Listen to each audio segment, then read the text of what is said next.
रात्रीचा तिसरा प्रहर. समुद्राच्या अथांग कारोखात एक नगरी एखाद्या जळत्या सूर्यासारखी चमकत होती. लंका. जगाच्या इतिहासातलं असं एक नाव ज्याचं नाव घेतलं तरी आजही अंगावर काटा येतो. पण ही लंका म्हणजे केवळ सोन्याच्या विटांनी बांधलेली भिंत नव्हती. ती होती रावणाच्या अफाट बुद्धिमत्तेचा आणि अहंकाराचा जिवंत पुरावा. आज आपण त्या सुवर्ण नगरीच्या अशा काही गुप्त दालनांमध्ये प्रवेश करणार आहोत ज्यांचा उल्लेख इतिहासाच्या पानांमध्ये कुठेतरी दबला गेलाय.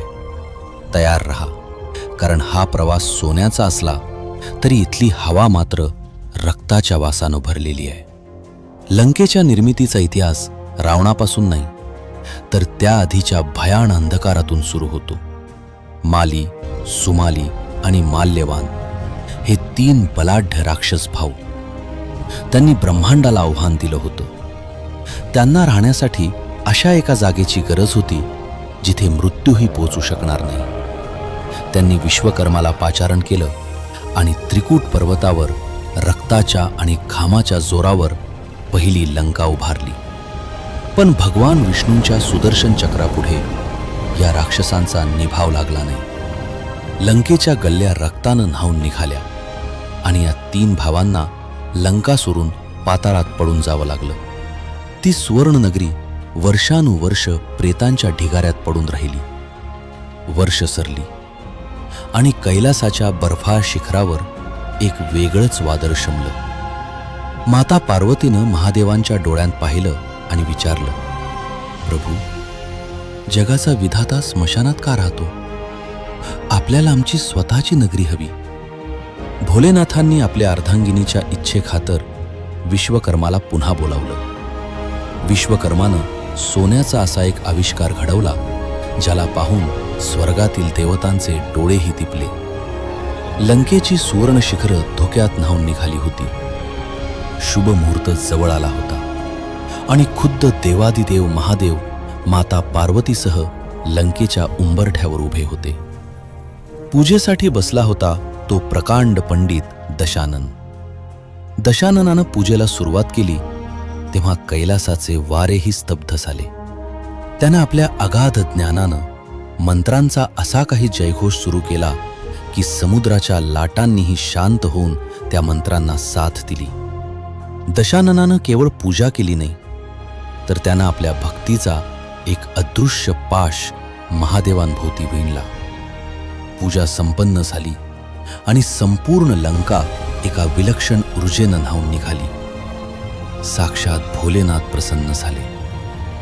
त्यांनी आपले डोळे उघडले आणि त्या खोल घनगंभीर आवाजात म्हटले, वत्सा दशानन, तुझ्या या अफाट भक्तीनं आम्ही अत्यंत प्रसन्न झाले आहोत. सांग, या पूजेची दक्षिणा म्हणून तुला काय हवे? त्या क्षणी दशाननाच्या मनात भक्तीची जागा लोभानं घेतली. त्यानं हात जोडले आणि धूर्त आवाजात उत्तर दिले, प्रभू, जर आपण प्रसन्न असाल तर दक्षिणा म्हणून मला ही सुवर्ण लंकाच दान द्या. महादेवांनी क्षणात तथास्तु म्हटले आणि स्वतःचं घर एका राक्षसाच्या झोळीत दान केलं. पण लंका दान मिळूनही रावणाचं राज्य तिथे लगेच स्थापन झालं नाही. महादेवांनी लंका सोडल्यानंतर रावणाचा सावत्र भाऊ आणि धनाचा देव कुबेर यानं लंकेवर ताबा मिळवला होता. कुबेरानं आपल्या अफाट संपत्तीनं लंकेला जगातील सर्वात श्रीमंत शहर बनवलं. पण ही गोष्ट रावणाच्या आईला कैकसीला मान्य नव्हती. तिनं रावणाला सतत चिथावणी दिली की ही लंका तुझ्या वडिलांची आणि राक्षसांची आहे, त्यावर कुबेराचा अधिकार नाही. रावणानं ब्रह्मदेवाकडून अजेय राहण्याचं वरदान मिळवलं आणि आपल्या अफाट शक्तीच्या जोरावर कुबेरावर आक्रमण केलं. कुबेराला आपल्या भावाशी युद्ध करायचं नव्हतं म्हणून त्यानं शांततेचा मार्ग स्वीकारला आणि लंका सोडून तो हिमालयात निघून गेला. अशा प्रकारे रावणानं बळजबरीनं कुबेराकडून ही लंका पूर्णपणे हस्तगत केली आणि तो लंकापती रावण बनला. कादंबरीकार लिहितात की लंकेचे दरवाजे म्हणजे साक्षात मृत्यूची तोंड होती. रावणानं तिथे जिवंत भिंती तयार केल्या होत्या. भिंतींवर अशा काही स्वयंचलित यंत्रमानवांची मांडणी केली होती जे शत्रूचा श्वासही दुरून ओळखायचे. तुम्ही एक पाऊल चुकीचं टाकलं की जमिनीतून हजारो विषारी सुया बाहेर यायच्या.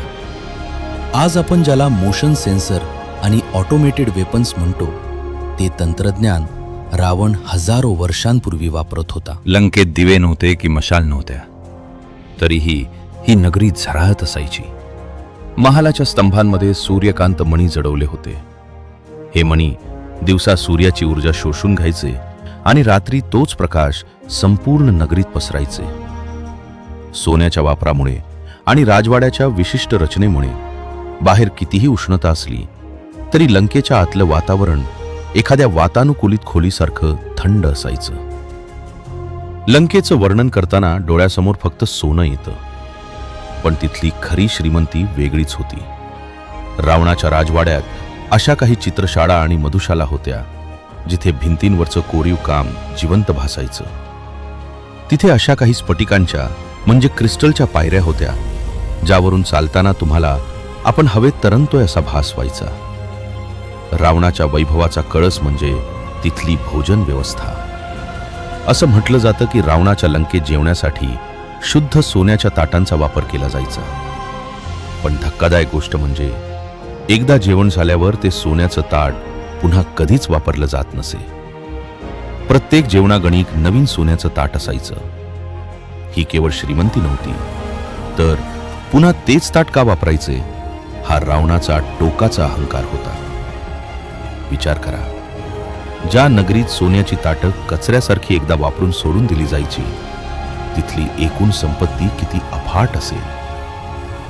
लंकेच्या मध्यभागी एक अवाढव्य अशोक वाटिका होती, पण ही केवळ बाग नव्हती. तिथे अशा काही औषधी वनस्पती होत्या ज्या केवळ रात्रीच्या वेळी प्रकाश द्यायच्या.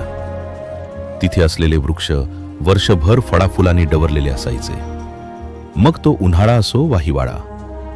रावणानं निसर्गाच्या चक्रालाही आपल्या तालावर नाचवलं होतं. राजवाड्याच्या सर्वोच्च शिखरावर एक विशाल आरसा बसवला होता.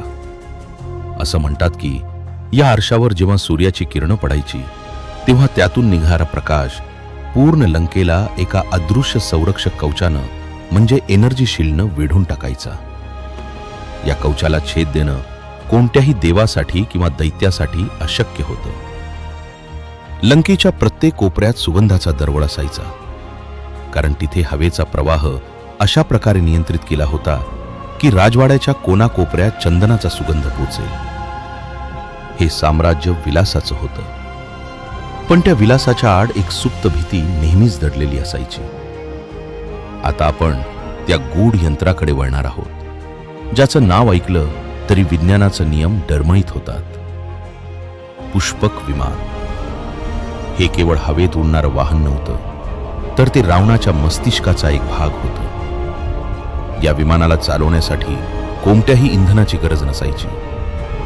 हे विमान चालकाचं मन वाचायचं. चालकानं मनात फक्त विचार केला की विमान क्षणात आकाशाचा वेध घ्यायचं. विचार करा, हजारो वर्षापूर्वी एक असं विमान जे रडारला चकवा देऊ शकत होतं आणि जे एका ग्रहावरून दुसऱ्या ग्रहावर जाण्याची क्षमता ठेवत होतं. पण लंकेचं खरं रहस्य दडलं होतं राजवाड्याच्या खाली असलेल्या भयान तळघरात. तिथे होती रावणाची गुप्त प्रयोगशाळा. तिथे 9 ग्रहांना बेड्या ठोकून ठेवल्या होत्या असं म्हटलं जातं. पण विज्ञानाच्या नजरेतून पाहिलं तर रावणानं 9 ग्रहांच्या चुंबकीय लहरी नियंत्रित करण्यासाठी एक एनर्जी ग्रीड तयार केली होती. तिथे वेळ थांबायची. तिथे रावण स्वतःवर प्रयोग करायचा. मृत्यूवर विजय मिळवण्यासाठी तो अशा काही शक्तींचा वापर करायचा ज्यांचा विचार केला तरी अंगावर काटा येतो. तिथे गुरुत्वाकर्षण काम करत नसे. वस्तू हवेत तरंगत असत. हे तंत्रज्ञान देवांच्याही कल्पनेपलीकडचं होतं. पण एवढं अफाट विज्ञान, एवढी शक्ती आणि ही सोन्याची श्रीमंती एका रात्रीत राख कशी झाली? जेव्हा हनुमानानं लंकेला आग लावली तेव्हा फक्त सोनं जळत नव्हतं, जळत होतं ते जगातील सर्वात प्रगत तंत्रज्ञान. विज्ञानानं दगा दिला, यंत्रे निकामी झाली आणि ज्या सोन्यानं प्रकाशाचं मायाजाल विणलं होतं तेच सोनं वितळून समुद्रात मिसळलं. रावणाचा अहंकार जळाला आणि मागे उरली ती फक्त काळी लंका. आजही श्रीलंकेच्या त्या भागात सापडणारी काळी माती ओरडून सांगते की अहंकाराचा शेवट असाच होतो. लंका ही फक्त एक कथा नाही, ते एक विज्ञानाचं कोडं होतं. तुम्हाला काय वाटतं, रावणाचं हे तंत्रज्ञान आजही कुठेतरी दफन असेल का, की हे सर्व केवळ कल्पनाविलास होता? कमेंटमध्ये तुमचं मत नक्की सांगा. अशाच अंगावर काटा आणणाऱ्या रहस्यांसाठी पाहत रहा डिकोड मराठी फाईल्स. विसरू नका, इतिहास कधीच संपत नाही, तो फक्त राखेखाली दफन असतो.